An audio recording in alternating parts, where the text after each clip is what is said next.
ఓం నమ శివాయ ఛానల్లోకి స్వాగతం. ఈరోజు తులారాశి వారి గురించి తెలుసుకుందాం. తులారాశి వారికి నవంబర్ 24వ తేదీ 25వ తేదీల్లో వీరికి ఏం జరగబోతుంది, అలాగే కొన్ని అడ్డంకులు తొలగిపోతాయి. శనీశ్వరుడు వీరికి అనుకూలంగా ఉండడంతో వీరు అనుకున్నది అనుకున్నట్టుగా పనులు జరిగిపోతున్నాయి.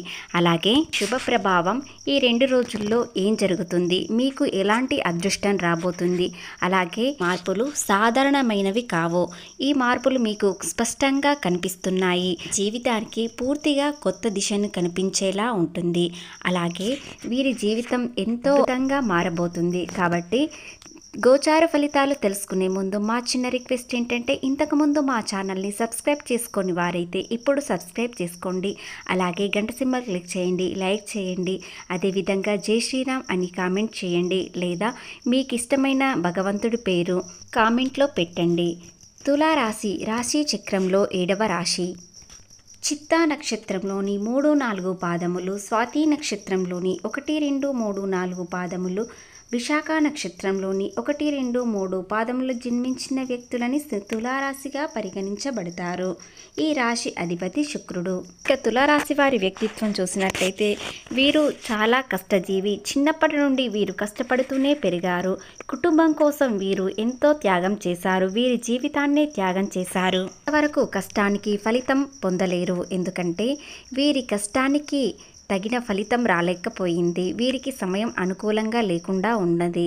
కాబట్టి ఇప్పుడు వీరికి అనుకూలంగా మారబోతుంది. కాబట్టి ప్రతి కష్టానికి ఫలితం రాబోతుంది. శనీశ్వరుడు అన్ని గ్రహాలు అనుకూలంగా ఉండడంతో ఇకపై వీరికి సమాజంలో మరింత గౌరవం పెరుగుతుంది. వీరిపై చాలా నమ్మకం వస్తుంది. సమయం ఇప్పుడు వచ్చింది. ఒంటరిగా ఎన్నో బాధలు కష్టాలు పడ్డారు. కానీ ఇప్పుడు అనుకూలమైన సమయం కాబట్టి మీరు సమాజంలో ఎంతో గొప్ప వ్యక్తిలాగా కనిపించే ఆత్మవిశ్వాసం ఎంతో పేరు తెచ్చుకోగలుగుతారు. 2 రోజుల్లో అంటే నవంబర్ 24వ తేదీ 25వ తేదీల్లో మీ ప్రత్యర్థులకు గుణపాఠం చెప్పే సమయం వచ్చింది. వారి వల్ల ఎంత అనుభవించారో, ఎంత కష్టాలు పడ్డారో ఇప్పుడు అదే కష్టం బాధ మీ శత్రువులు అనుభవిస్తారు. వారి కర్మ ఫలితం కాబట్టి అనుభవించక తప్పదు. అలాగే ప్రతి కష్టానికి ఒక గుణపాఠంగా చేసుకుంటారు. ఏదైనా సమస్య వస్తే వాటిని ఎదుర్కొనే శక్తి వీరికి ఉంటుంది. వీరికి చాలా జాలి గుణం ఉంటుంది. కానీ కోపం కూడా ఎక్కువగానే ఉంటుంది. కోపంతో పాటు ప్రేమ కూడా వీరికి చాలా ఎక్కువగా ఉంటుంది. వీరి ప్రేమ నిజాయితీగా ఉంటుంది. ఈ 2 రోజుల్లో మీకు ఎంతో సంతోషమైన శుభవార్తలు వింటారు. అలాగే నూతన పనులు వ్యాపారాలు మొదలు పెట్టేవారు ఈరోజు మీరు పెట్టవచ్చు. ఈ 2 రోజుల్లో మీరు ఎవ్వరికీ అప్పు ఇవ్వకండి. మీరు అంతగా అప్పు ఇవ్వాలనుకుంటే మీ ఇంట్లో ఉన్న భాగస్వామితో లేదా మీ తల్లి చేతితో ఇవ్వండి. ఎందుకంటే మీ చేతి చాలా జాలి గుణం కాబట్టి మీ చేతితో ఇచ్చినట్లయితే అది తిరిగి రాకపోవడం ఉంటుంది. డబ్బు పరంగా కలిసి వస్తుంది. సమాజంలో మంచి పేరు తెచ్చుకుంటారు. అందరిలో వీరు స్పెషల్గా కనిపిస్తారు. అలాగే వీరికి కొన్ని ఆశలు నెరవేరే అవకాశం ఉంటుంది. దానికి తగిన ఆశయాల కోసం మీరు చాలా కష్టపడాల్సి ఉంటుంది. మంచి పేరు పొందుతారు.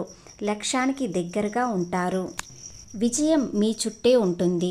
మీరు తెలుసుకోవాల్సి ఉంటుంది. ఏ విషయంలో ఏ పనుల్లో మీరు సాధిస్తారు అనే విషయాలు తెలుసుకోండి. అలాగే ఎన్నో శుభవార్తలు మీ జీవితంలోకి రాబోతున్నాయి. మరియు మీరు ఏ విషయాలపై శ్రద్ధ వహించాలని అనుకుంటున్నారు, అలాగే ఏ వ్యాపారం చేస్తే కలిసి వస్తుంది, ఉన్న వ్యాపారంలో ఎలాంటి కొత్త నిర్ణయాలు తీసుకోవాలో ఈ రోజున ఆలోచిస్తారు. దానివలన మీరు ఆర్థిక అభివృద్ధి, వ్యాపార పరంగా ఎంతో అభివృద్ధి చెందుతారు. ఈ విషయాలు పూర్తిగా సమాచారం తెలుసుకోవడానికి మా వీడియో పూర్తిగా చూడండి. ఈ 2 రోజుల్లో మీరు సమయాన్ని వృధా చేసుకోకండి. స్నేహితులతో జల్సా చేస్తూ సమయాన్ని వృధా చేసుకోకండి. స్నేహితులతో ఎంతవరకు ఉండాలో అంతవరకు సమయం గడపండి. ఆ ఈశ్వరుడు శ్రీరాముడి దయ వల్ల మీ అదృష్టం అనేది మారపోతుంది. మీకు ఎంతో అదృష్టాన్ని ఇస్తుంది. దురదృష్టం అనేది దూరమై అదృష్టం మాత్రమే మీ చుట్టూ ఉండేలా ఉంటుంది. కాబట్టి ఈ సమయాన్ని అస్సలు వృధా చేసుకోకండి. మీరు ఎంత కష్టపడితే అంత రెట్టింపు ఫలితాలు వస్తాయి. ధనదేవత మీ జీవితాన్నే మార్చబోయే మార్పులు వస్తాయి. నవంబర్ 24వ తేదీ సోమవారం రోజున మీరు శివాలయానికి వెళ్ళి ఆ శివునికి పారిజాత పుష్పాలను సమర్పించండి. దాని వలన మీకు ఐశ్వర్య అభివృద్ధి చెందుతుంది. మీరు చేసే పనులలో ఎలాంటి అడ్డంకులు లేకుండా, ప్రతికూల శక్తులు మీ చుట్టూ లేకుండా చేస్తాడు. ఇలా చేయడం వలన మీ పనులలో విజయం ఖచ్చితంగా కనిపించే అవకాశం ఉంటుంది.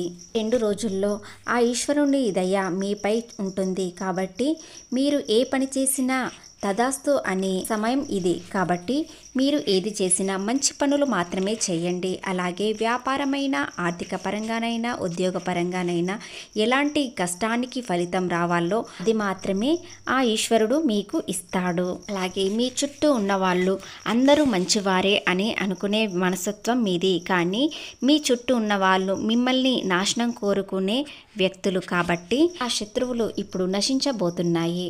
మీరు జీవితంలో ఎంతో ఎత్తుకు ఎదగబోతున్నారు. వారిని తొక్కేసి మీరు పైకి ఎదగలుగుతారు. ఎందుకంటే వారు ఇప్పటి వరకు మిమ్మల్ని చాలా కష్టపెట్టారు. కానీ మీకు ఆ విషయాలు తెలియదు. శత్రువుల వినాశనం కోరుకునే వ్యక్తులు కాదు. కానీ ఇప్పుడు ఆ భగవంతుడే వారిని శిక్షిస్తాడు.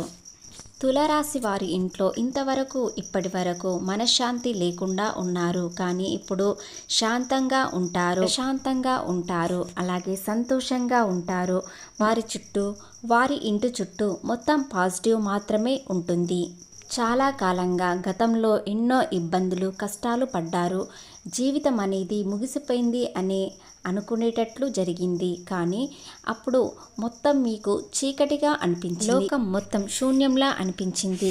మీ జీవితం ముగిసిపోయింది అనుకునేటట్లు జరిగింది. కానీ ఇప్పుడు శుభ సమయం మీ చుట్టూ ఉంటుంది, మీ వెంటే ఉంటుంది. కాబట్టి మీరు ఏది అనుకున్నా, మీరు ప్రతి కష్టానికి రెట్టింపు ఫలితాలు వచ్చే అవకాశాలు ఇప్పుడు మీ ముందున ఉన్నాయి. సమయం మీకు ఒక వరం లాంటిది. ఎందుకంటే శనీశ్వరుడు మీకు అనుకూలంగా ఉన్నాడు. ఆయన వెళ్ళే ముందు మీకు మంచి చేసి వెళ్ళాడు. కాబట్టి మీరు ప్రతి కష్టానికి ఫలితం వస్తుంది. అలాగే మీరు ఏది అనుకున్నా జరిగేటట్లు కనిపిస్తుంది. ఆలస్యమైనా సరే అన్నీ అనుకూలంగా ఉంటున్నాయి.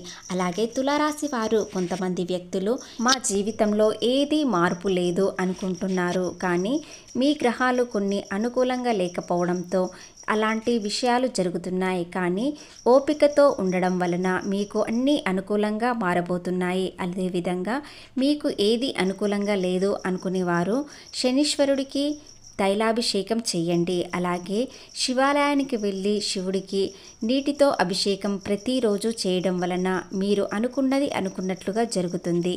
చేయాల్సింది ఒకటే, చాలా కష్టపడాలి. కష్టానికి ఖచ్చితంగా ఫలితాలు వస్తాయి. దానితో పాటు జీవితంలో ఎంతో ఆనందంగా ఉంటారు. మీకు అనుకున్నది అనుకున్నట్లుగా జరగాలంటే మీరు కష్టపడండి.